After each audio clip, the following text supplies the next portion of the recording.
around Dodge City and in the territory on west, there's just one way to handle the killers and the spoilers, and that's with a U.S. Marshal and the smell of Gunsmoke.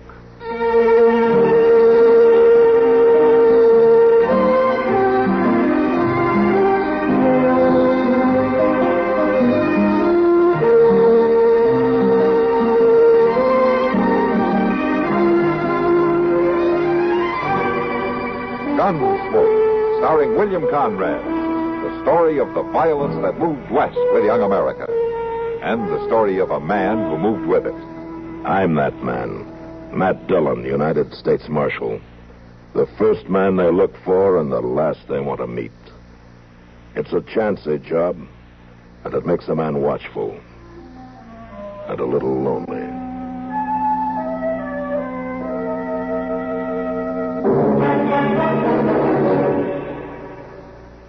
When the Civil War began in 1861, there was no special services, and the chaplain's corps was in its infancy. The serviceman, sick or well, in the field or in the hospital, was left to his own devices during his free time. Then, the YMCA's United States Christian Commission was organized, with the approval and support of President Lincoln.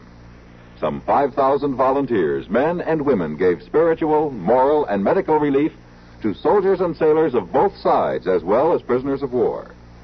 $6 million were raised to furnish supplies and do the work.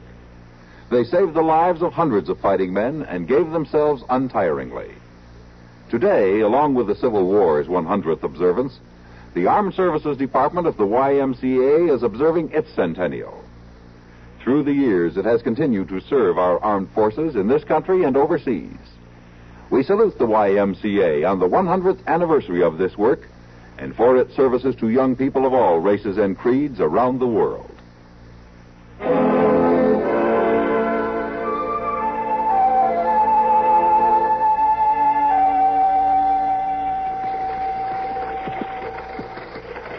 I don't think I like Dodge too much, Andy. It kind of scares me. Oh, it ain't a bad town, Millie. Besides, we'll only be here long enough to get the old wagon sold. Well, that's the livery stable, isn't it? Yeah. Oh, there. Oh. Oh. This shouldn't take very long.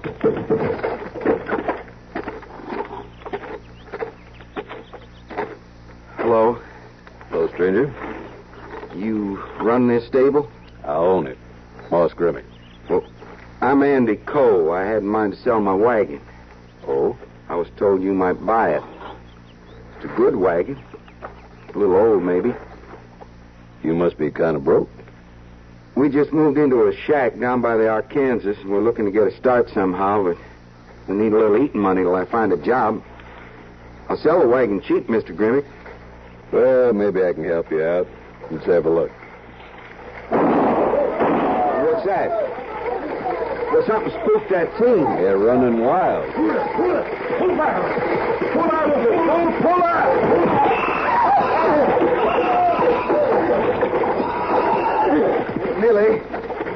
Millie, are you hurt?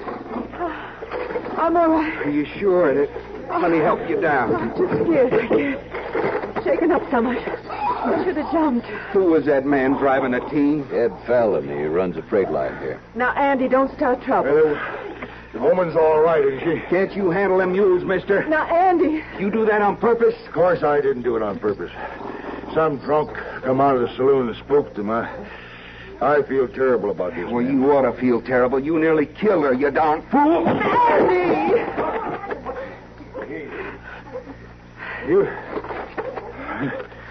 You got a bad temper, ain't you? You just bet I have. Well, so have I when I get riled.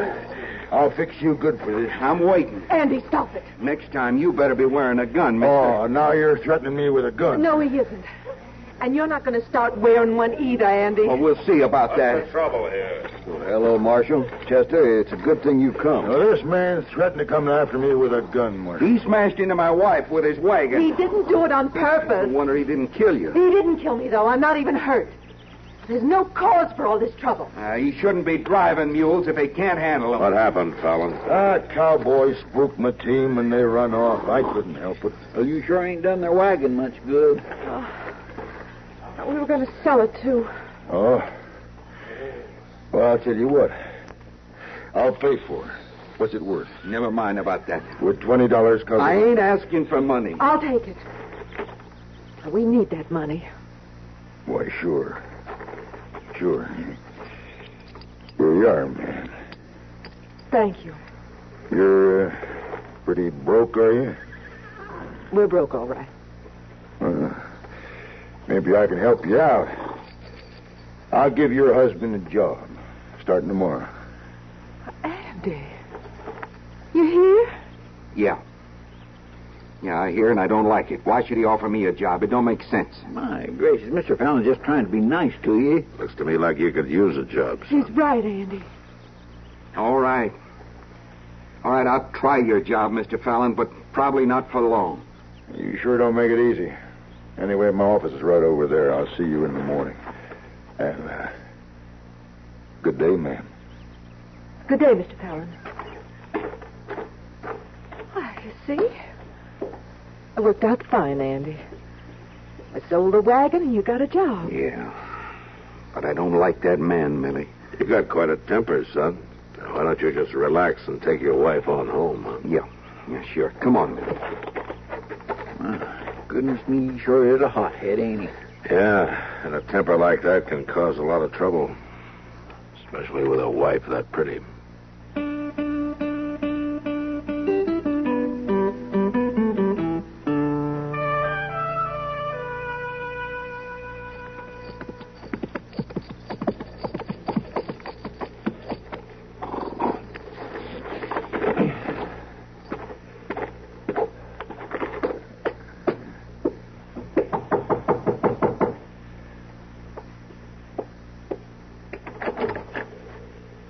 Oh.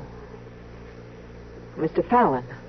Mrs. Cole, I had to ride out in the country today and just stopped by your place to see how things were going. Well, that's very kind of you. Now, you look like you thought maybe it was some bandit riding up. I didn't know. No, I just wanted to be sure Andy wasn't home playing hooky while I was gone. Andy wouldn't do a thing like that. No, I was just joking. He's there on the job, all right, I'm sure of that. He's got 3 freight wagons to get loaded by noon. Andy's a hard worker. You're going to be real pleased you hired him, Mr. Fallon. Here now. You just call me Ed. We're friends, ain't we? Why, yes, of course. And how about inviting me in for a cup of coffee? Well, I'm not sure that would be proper. No, it ain't nobody around. Ain't nobody to even know. Well, Millie, that job I give Andy, I'm paying him $1 a day more than it's worth. I know. Well, I sure could use a cup of coffee. All right, Mr. Fallon. I'll make you a cup of coffee. Now, that's right neighborly, you, Millie. I like that just fine.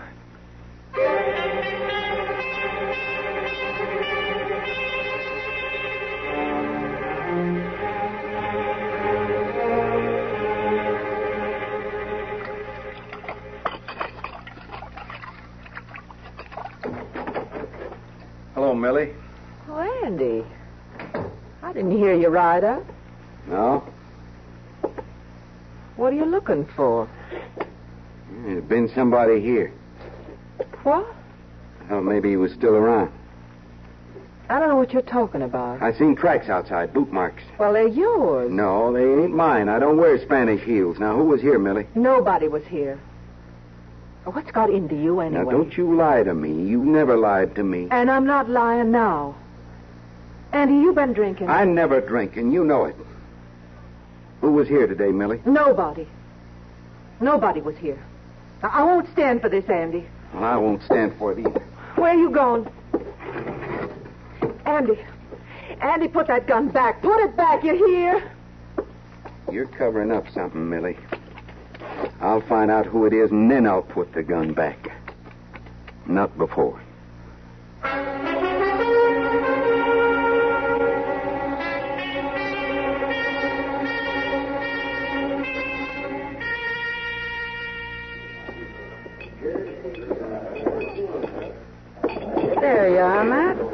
Thanks, Kitty. You know, that's better beer than we've been getting lately. Yeah, I think it is. Maybe I ought to start charging more for it. On second thought, it's kind of flat, isn't it? You're a hard man, Matthew. Say, how's Andy Cole getting along in his job with Fallon? I don't know, Kitty. When I saw Andy today, he was wearing a gun. Well, that doesn't exactly make him stand out around here, does it? Yeah, that's the first time I've seen him wear one since he arrived in town. Oh? Yeah, I asked him about it. He told me some man was visiting his wife yesterday. She wouldn't tell him who it was. I tried to talk to him, but it didn't do any good. No. Never does in a case like that. Evening, Mac. Kitty? Hello, Doc. Sit down, Doc. Oh. How about a beer? Oh, no, I'd like that. Sam, bring Doc a beer, will you? Yes, Miss Kitty. You two look mighty glum. Is something wrong? Hey, we're just talking about Andy Cole. Andy Cole. I met his wife today. Nice girl. Oh? Where'd you meet her? Here in town? No, I was driving by their shack by the river there, so I stopped and said hello. So you're the one. What? Nothing. Well, what were you saying about Andy? Well, Matt's worried about him. Andy's wearing a gun today for the first time. Oh, what for? He suspects somebody's been visiting his wife. Maybe he's after me then. This isn't a joke, Doc. Well, no, I guess it isn't. Andy's a good boy, but he's awful hot-headed. You know, this morning I made Millie Cole a promise. But I think maybe I should break it. What are you talking about? She gave me a note to deliver. Asked me not to tell anyone about it. It was for Ed Fallon. Fallon? Did you give it to him? Yeah, just now when I came in. He's standing right down there at the end of the bars. Oh, yeah. You know what was in the note? No, she didn't say. Just that it had something to do with business. That's what she told you, huh? Yeah. Why, you think it was something more? I don't know, Doc. But if Millie wrote a note to Fallon, could be he's the one. Yeah, I'll be back.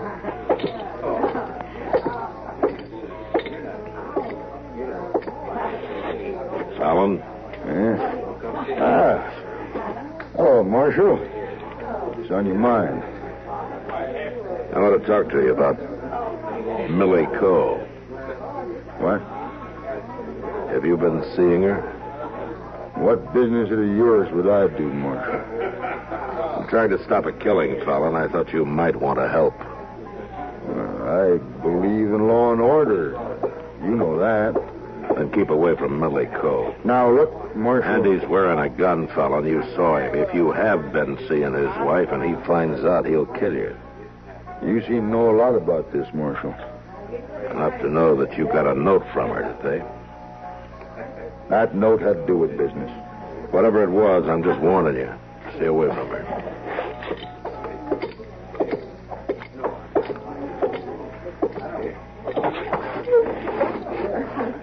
Well, what'd you find out, Matt? I can't pin him down. You tell him about the note? Mm-hmm. Well, you'd never own up to it anyway. Well, I gotta make sure before Andy finds out. Well, how are you going to do that? Go out tomorrow and talk to Millie Cole. Face her with it. Hope she tells the truth.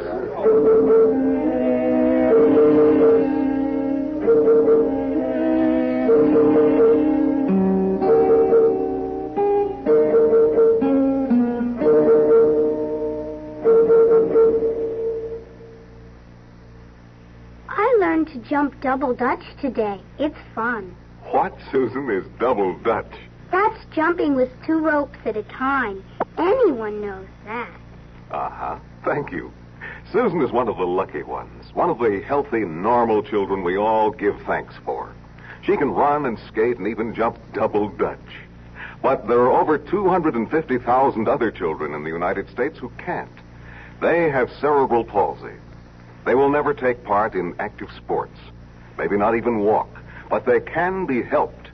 Through therapy and through special training, many cerebral palsied learn to live satisfactory and useful lives.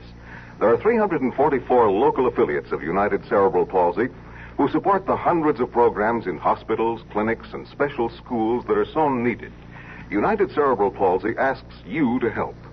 Contribute to the 53-minute march on cerebral palsy. Do it today.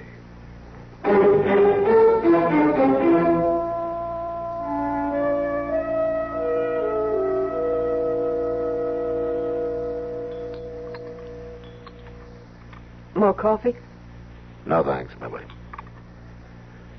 Marshal, I don't know what makes you think Mr. Fallon has been visiting me.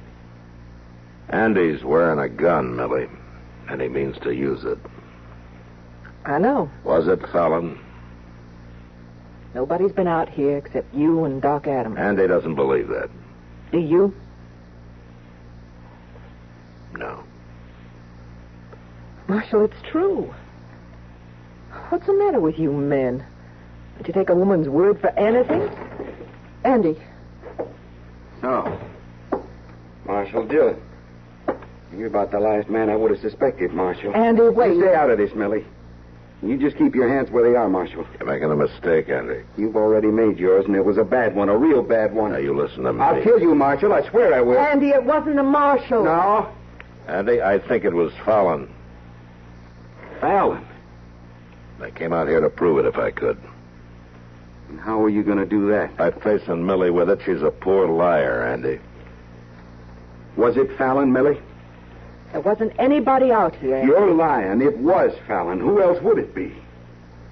Sure, the whole thing figures out easy. Now, wait a minute, Andy. I know you're trying to stop a shooting, Marshal, but it won't do no good. I'll kill Fallon on sight. Not while I'm around, you won't. You're going to go back to Dodge with me, Andy, and we'll have this out there and without gunplay. Now, let's go. Don't worry, Millie. It's going to be all right.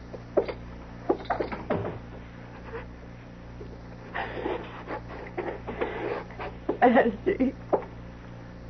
Oh, Andy.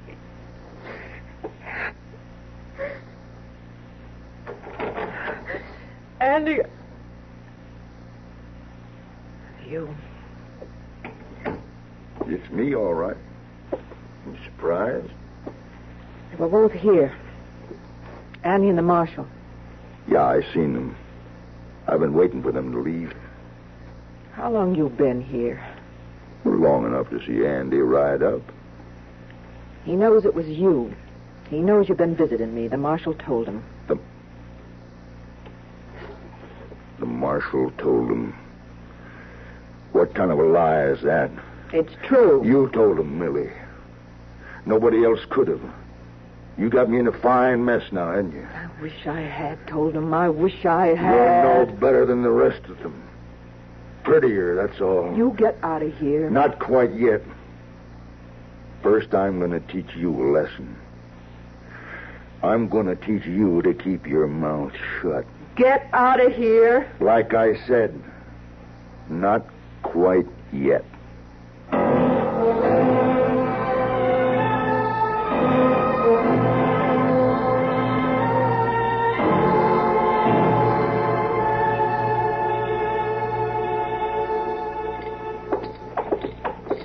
I ain't saw Fallon around town all day, Mr. Dillon. He may be here at his office. He better be.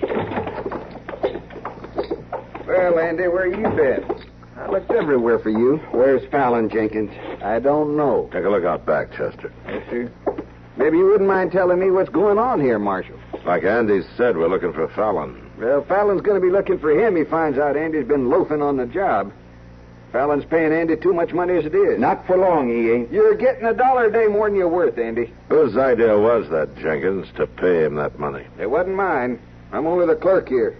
Besides, I don't have no reason for it, do I? But Fallon does, huh? Ain't nobody back there, Mr. Dillon. All right, where is he, Jenkins? You sure you want me to tell you, Marshal? Did he go out to Andy's place? He was looking kind of worried after talking to you last night. And then he is out there. He sure is, and you're looking mighty stupid, son. Running all over the country while Fallon's out there courting your wife, having himself a fine time. Why, you... Come on, Andy. Don't waste your time. Let's go.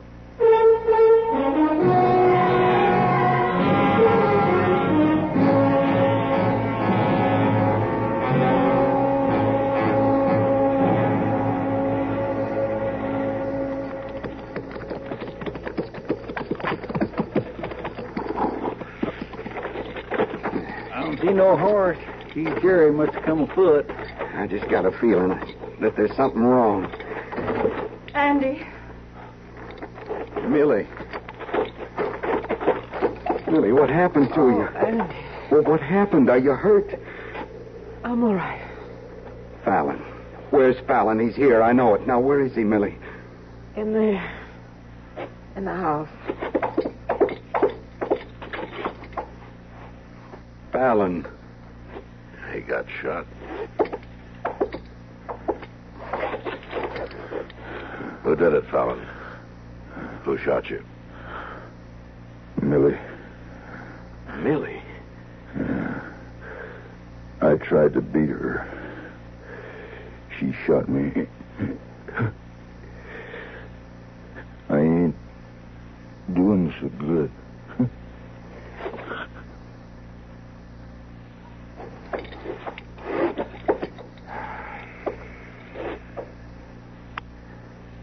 You better go on out to Millie.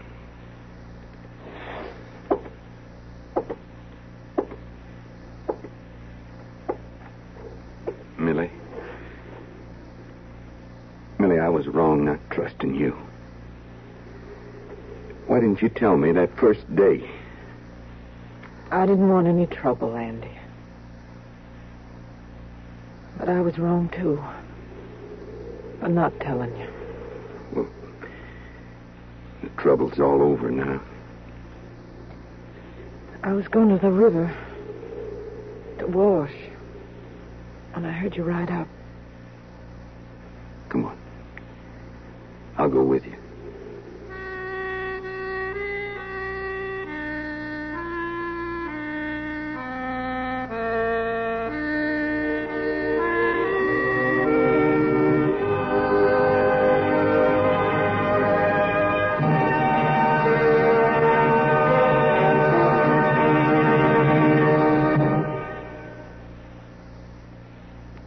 Hi, this is Dennis James to make a point about reliable, effective Kellogg's All Brand.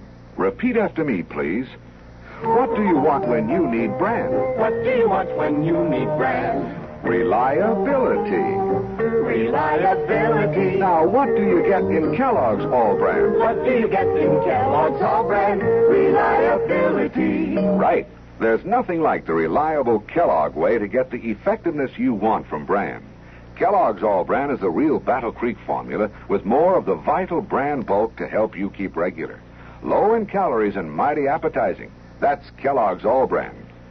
And take advantage of the special rosebush offer now on the package. Famous Queen of the Garden rose bushes, 6 formally patented varieties, every one a beauty, at just a fraction of their usual cost. Yours for only 50 cents a bush when you include a box top from reliable, effective Kellogg's All Brand. Gunsmoke. Produced and directed in Hollywood by Norman Macdonnell, stars William Conrad as Matt Dillon, U.S. Marshal. The story was specially written for Gunsmoke by John Meston and adapted for radio by Mr. Macdonnell. Featured in the cast were Gene Bates, Vic Perrin, John Daner, and Harry Bartell. Harley Bear as Chester, Howard McNear as Doc, and Georgia Ellis as Kitty. This is George Walsh inviting you to join us again next week when CBS Radio presents another story on Gunsmoke.